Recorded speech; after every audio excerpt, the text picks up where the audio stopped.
Good morning. Good morning, everybody. I am Cecile Edwards of Mommy Evolve. And this morning, I wanted to talk a little bit about motherhood and self-care and energy. And I, wanted to really give definition because something prompted me to look up the definition of energy, because we hear the terminology energy a lot, like using your energy well, your energy reserves, etc., but I really wanted to give you the definition of energy and put some things into perspective. So the first definition that came up, and I used dictionary.com because that's what I always use. That's what I tell the children. You need to know what a word means. Look it up on dictionary.com. But so one of the definitions, number one, is the capacity for vigorous activity or available power. So for example, eating an afternoon snack increases your energy. You know, that slump that they talk about between 2 and 4 or something like that, that you need to pick me up from. So you eat something preferably healthy to bring your energy up. So in that, looking at that definition, it makes me consider or ask the question, what increases your energy when it is low? How do you determine that your energy needs to go up, number one? And what is it that you use to increase your energy? This is going somewhere. So let's continue. The second definition was an adequate amount of power. So for example, mothers often don't have enough energy at the end of the work day, like a 9 to 5, to enjoy their mate or their children's company. So the question that goes along with that, look to further consider this definition, is, again, what causes your energy to get low, and how do you replenish and increase your energy levels? What is it that replenishes and increases your energy levels? Right? And when you're talking about motherhood, I know that sometimes, especially if you have small children, babies, just the attention to babies can leach your energy. That power, that available power that you have is not there because of your sleepiness. So sleep is one of the ways that you can access a greater amount of energy. And quite frankly, oftentimes that afternoon snack that we're told that we should take, we should actually be taking a nap, because most times we've been up for many hours, and we'll notice that we get drained after lunch. That's shortly after lunch. We shouldn't be drained. We have food in our body, that's energy. I think we're actually drained because we need to take a nap to replenish our energy for the day and really give us a boost. And that if we were to be given, in fact, there's studies that talk about this, if we were given the opportunity to take a 20-minute power nap or something like that, that we would be much better off than even eating. Or we would even eat healthier, because oftentimes we derail our healthy eating plans at that time in the afternoon because we want to eat things that are not healthy for our bodies, to reserve, to boost up our energy, right? So this is really all to bring your attention to what is really draining your energy when you have children. Is it because you don't want to deal with, or don't have the capacity to ask for things that you may want or need? Is it, so for example, you may need some assistance with cleaning, and your mind is constantly running on what you have to clean. And so that drains your energy reserves, because you are using up valuable energy reserves to think about something that you don't want to do, right? Or think about how you're going to have to do something that is going to exhaust you. So what is a better use of that energy? A better use of that energy is to determine and discover ways in which you can be more efficient with that time and with that energy, with that power. So it may be hiring someone to clean up. It may be, finding ways to ask your mate for assistance, or a friend or a family member that could come over and assist you in getting rid of things. To me, energy is really an assessment of how you feel in a moment and really determining what tools you can use that are going to give you more energy, as opposed to leaking and leaching your energy. Right? So the third definition that came up is a feeling of tension caused or seeming to be caused by an excess of such power. So for example, exercise helps to alleviate nervous energy. So again, that feeling that rises up is an energy that can be transmuted or utilized in various ways.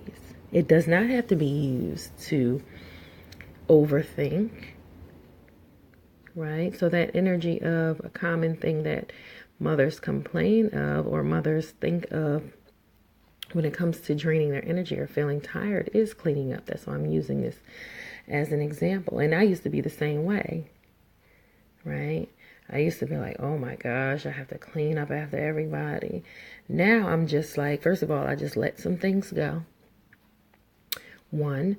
2, I have gotten rid of a lot of things.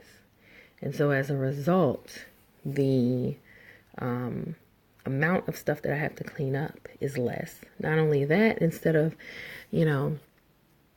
speaking about how people need to clean up, I have taken the time to use my energy in a way that assists in showing my daughter how to clean effectively, while also bringing my husband's attention to his messes without it being a struggle.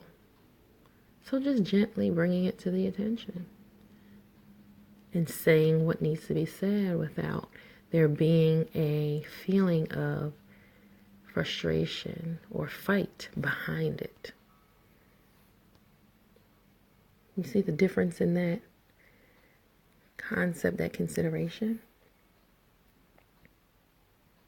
So our energy as mothers and our self-care are directly connected, because when our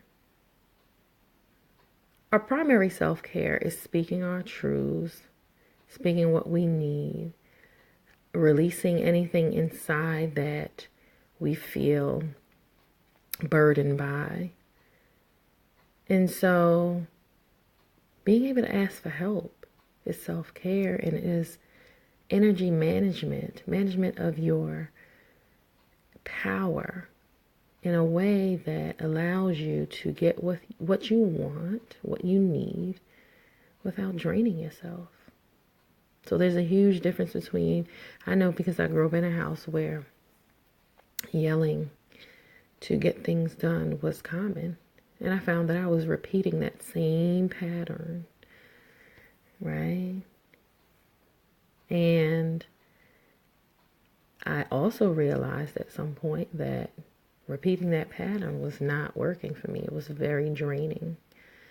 And it was ineffective. It didn't make things get done any faster. It didn't make things get done any better. All it did was drain my energy reserves. All it did was make me feel tired, frustrated, etc., etc. So it's that shifting of your energy to know that, of that frequency of the energy, to know that, yes, okay, I want this done, but I can get it done. There's many ways that I can get it done. Not just yelling or exerting energy that is going to frustrate me, or building up energy that is going to frustrate me and then have to be alleviated in negative ways, which is like yelling. Now I can build up the now I can utilize the energy of getting it done by showing and having that expectation that it's going to be done, or setting a schedule for it to be done, or asking for the help for it to be done, instead of yelling and frustrating myself. Has a completely different effect on your body, has a completely different, feels in your body differently, and everything. And when you look at the fourth definition, which ties everything in, it's the ability to act, lead others, and effect, etc. Energy is the ability to act, lead others, effect, etc.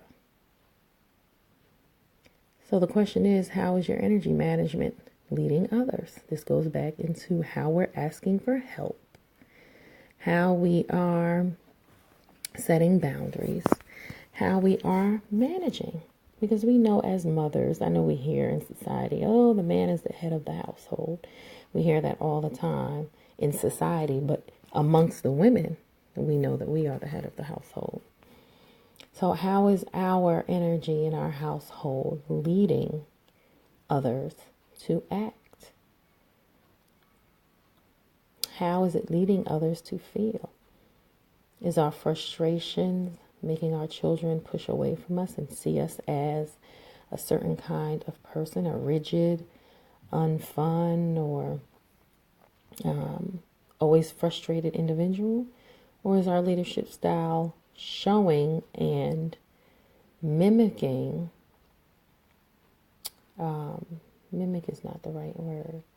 Is it showing our children how to lead from a power that is spreading out into and multiplying effectiveness and change and impact, without terror, without sadness, without heaviness?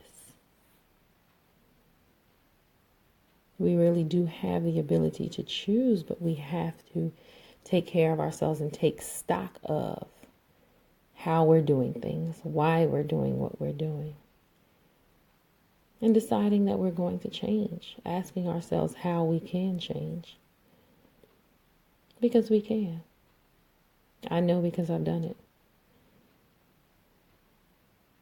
I know because I've done it. Even in my relation with other people's children, you know, my different capacities as an educator, or a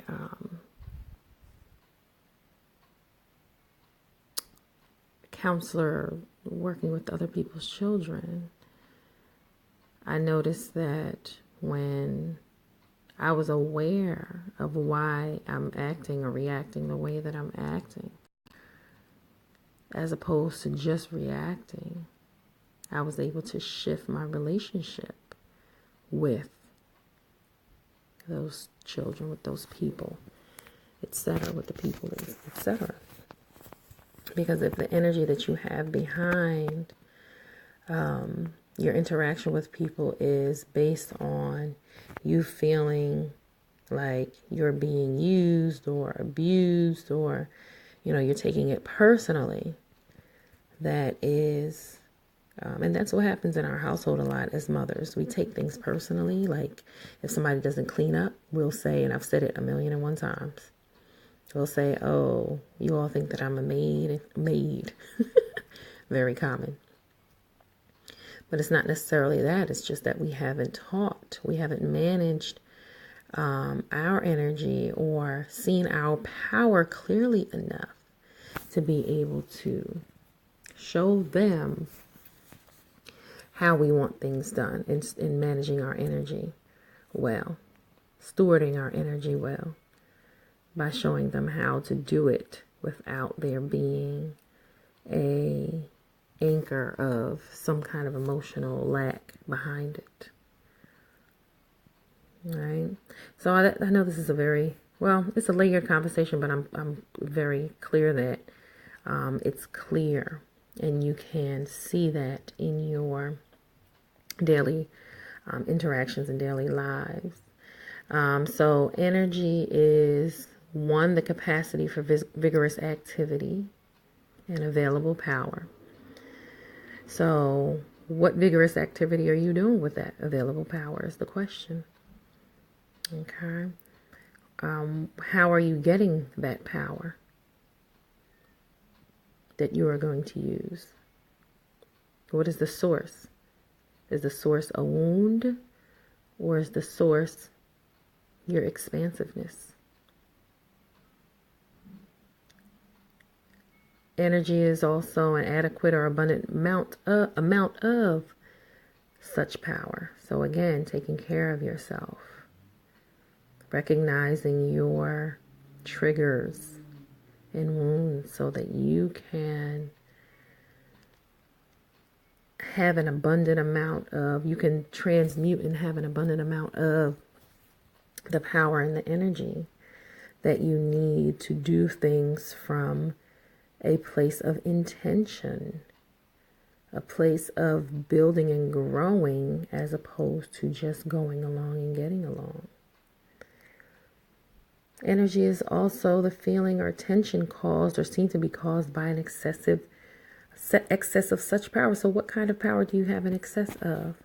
Healing power or destructive power? Transformative power or stagnant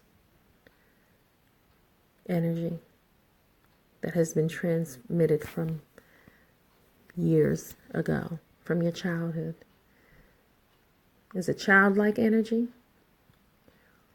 Or is it grown woman, goddess, queen, powerful energy? And finally, how are you using all of this energy that you have, this power that you have, this available power and this abundance of power? How are you using it? How is it showing in your leadership? How is it showing in your actions? And how is it showing in its effectiveness? You have the ability. So, with that said, I want to thank you, and I want to invite you to my Mommy Mastermind. This month we are talking about self-care, and this is going to be a crux and a critical part of our conversation, is really understanding how to manage our energy well. Managing our energy well in life, in our households, etc. It's very critical to understand this. The study of energy has renewed my life in so many ways. The understanding of energy has renewed my life in so many ways, and through this mastermind we're able to share and get clarity around how that plays out in our lives on a daily basis.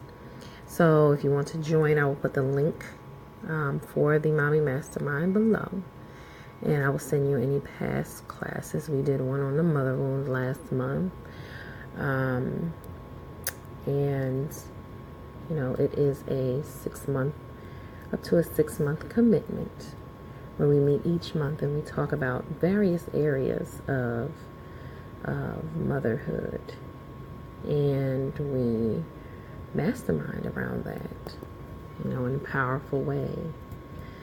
So not only that, but I do have the Evolve the Inner Mother experience, which is a 6-week course that helps you to really go deep into your personal healing journey. And that is information that I will also post below. But other than that, you can visit my website for readings or Reiki, www.mommyevolve.com, or you can email me at info at cecileedwards.com, or momevolve, momevolve at gmail.com for any of my services or products. And also visit my website. All right. It was a pleasure fellowshipping with you, and I look forward to speaking to you again. Peace.